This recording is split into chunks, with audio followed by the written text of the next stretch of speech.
국립농산물품질관리원은 추석 명절이 다가올수록 수요가 증가하는 축산물과 떡, 그리고 명절 음식 등 성수품과 제수용품을 중심으로 오는 20일까지 중점 단속에 나섭니다. MBC 뉴스 김유미입니다.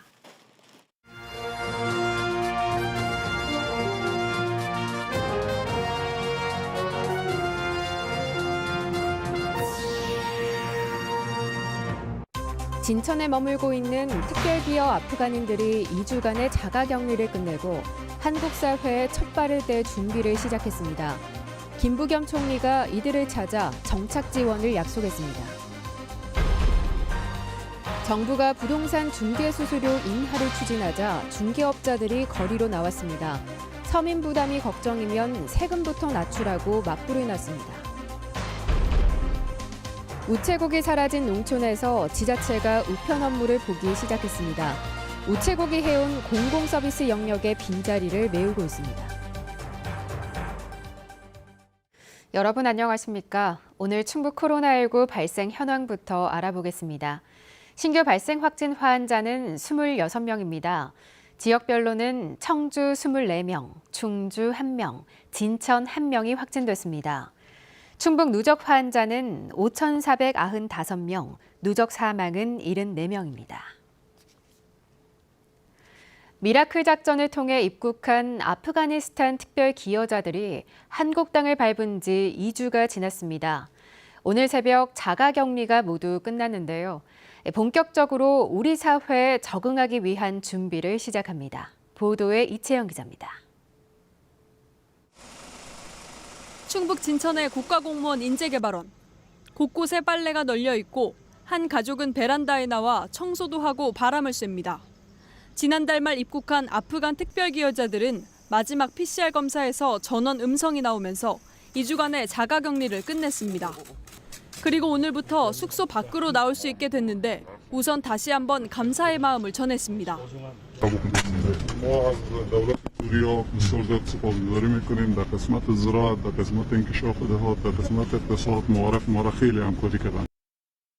건물 안에서 다른 층으로 이동할 수 있고 하루 1시간 운동장 산책도 할 수 있습니다. 앞으로 6주 동안 이곳에 머물며 한국어와 우리 문화교육, 심리상담을 받게 되는데 미성년자가 전체의 61%를 차지하는 만큼 놀이, 체험 프로그램들도 진행됩니다. 전국에서 기부의 뜻도 이어지면서 지금까지 4억 원 넘는 성금과 물품들이 모였습니다. 저희 나라도 옛날에 도움을 받았던 입장으로서 많이 도와줘야 된다고 생각을 하고 의료나 주거시설 같은 걸 많이 해줬으면 좋겠어요. 이들은 다음 달 말 제3의 지역으로 이동해 4개월 동안 정착교육과 취업 지원도 받게 됩니다. 지금 현재 몇 군데 장소를 물색 중인데요. 여러 가지 교육 프로그램이나 이런 거를 이수할 곳으로 아마 이전을 하게 될 겁니다. 정부는 의료진, 교수 등 전문 인력이 많은 만큼 전문성을 살리는 방안을 고려할 계획입니다. MBC 뉴스 이채연입니다. 집값이 무섭게 치솟으면서 덩달아 같이 올라가는 것이 있죠. 바로 세금과 중개 수수료입니다.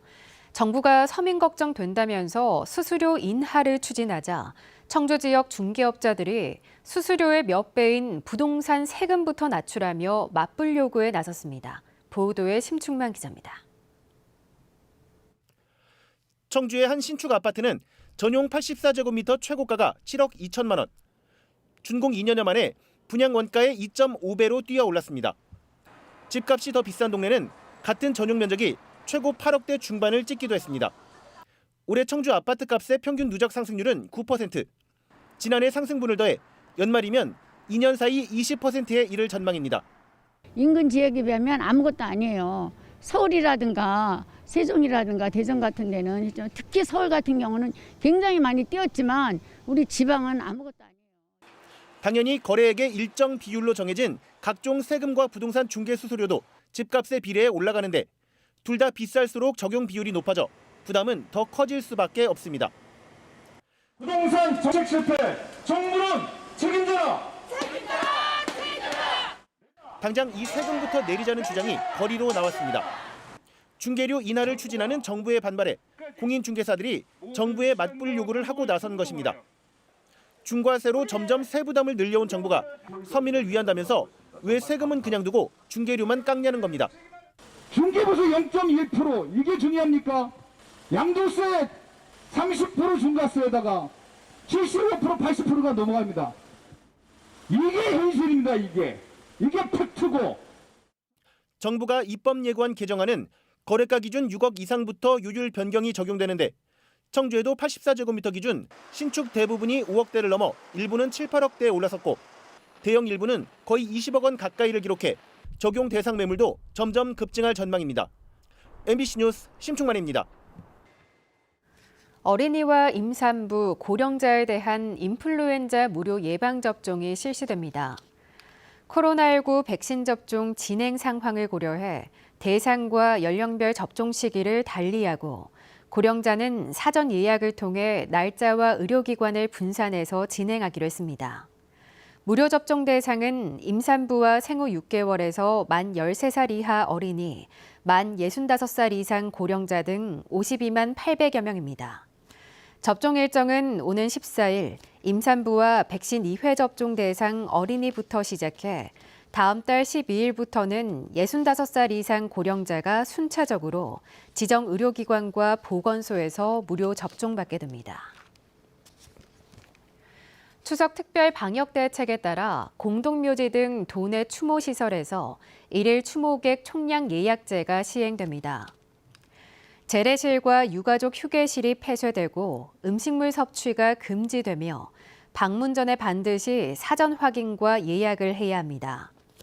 충북 방역당국은 온라인 서비스를 이용해 비대면 성묘와 가족 모임을 가져달라고 당부했습니다.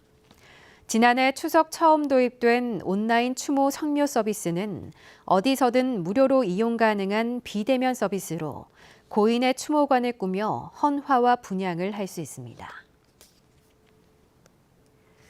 경제 논리에 밀려 사라지는 우체국이 충북에도 생기고 있는데 지자체가 직접 나서 일부 우편 업무를 보기 시작했습니다. 사람이 직접 하는 우체국의 공공서비스 영역을 무시할 수 없다는 인식도 확산하고 있습니다. 허지희 기자가 보도합니다.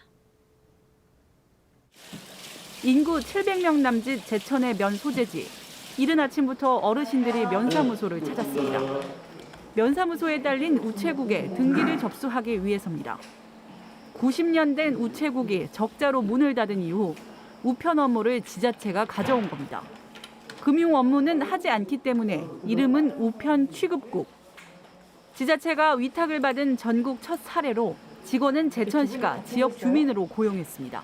지난 8월 6일 한수 우체국 업무가 종료됨에 따라 지역 주민들에게 지속적으로 우편 서비스를 제공하기 위해서 8월 9일 우편 취급국을 개설하여 운영하고 있습니다.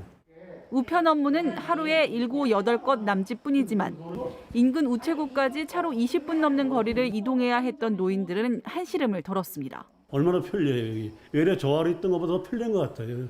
여기서 볼일 봐가 미련 봐가지고 여기서 또 바로 하고.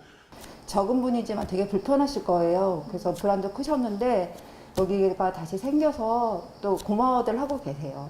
지난해 우정사업본부가 적자를 이유로 앞으로 3년 동안 충청 지역에서만 없애겠다고 한 우체국은 전체 250여 곳 가운데 100곳. 한수면을 비롯해 지금까지 9곳이 폐국했습니다. 하지만 우편, 금융 업무를 비롯해 코로나19 공적 마스크 판매와 재난기금 신청 창구 등으로 활용되는 등 지역 우체국의 공공의 역할이 강조되고 있는 상황. 폐국을 하더라도 취급국으로 개편하는 등 지자체와 협업 사례도 나오고 있습니다. 우체국은 그 50% 이상이 그 시외 지역, 그 국민들이 불편한 곳에 우체국이 있거든요. 그렇기 때문에 아마 그것을 우체국을 바라보는 국민분들도 우체국은 있어야 된다 이런 의식을 많이 갖고 계신 것 같고요.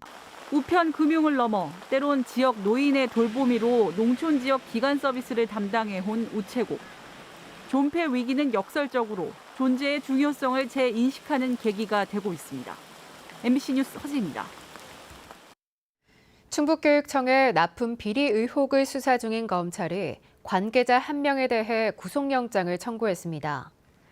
지난해 한 시민단체가 김병우 교육감이 당선 후 2천억 이상 교육청 예산을 집행하면서 특정 업자에게 납품 편의를 봐줬다며 배임, 직권남용 혐의로 고발한 것과 관련해 검찰은 지난달 납품업체 관계자와 전 교육청 직원 등 4명의 자택을 압수수색했습니다. 한편 김 교육감 측은 지난해 10월 고발인 등을 무고와 명예훼손 혐의로 고소하기도 했습니다. 올해 첫 일본 뇌염 환자가 인근 세종에서 발생함에 따라 충북보건환경연구원은 모기에 물리지 않게 주의해달라고 당부했습니다. 충북에서도 일본 뇌염 매개모기인 작은 빨간집 모기가 지난 7월 18일 처음 출현한 뒤 꾸준히 채집되고 있어 주의가 필요합니다. 이달 첫째 주에 채집된 작은 빨간집 모기는 하루 평균 180마리로 한 달 전 19마리에 비해 9배 이상 증가했습니다. 연구원은 잦은 비로 모기 성충의 활동과 유충의 생육 조건이 맞아 개체 수가 증가한 것으로 보고 있습니다. 충주호 출렁다리 설치 사업이 본격 추진됩니다. 충주시는 상생발전 협약에 따라 한국수자원공사로부터 협력사업비 60억 원이 일괄 지급됐다고 밝혔습니다. 충주시는 10위까지 모두 92억 원으로 종민동 종댕이길부터 충주호를 가로지르는 국내 최장 331m의 무주탑 현수교를 2023년까지 준공할 예정입니다. 뉴스를 마칩니다. 시청해주신 여러분 고맙습니다.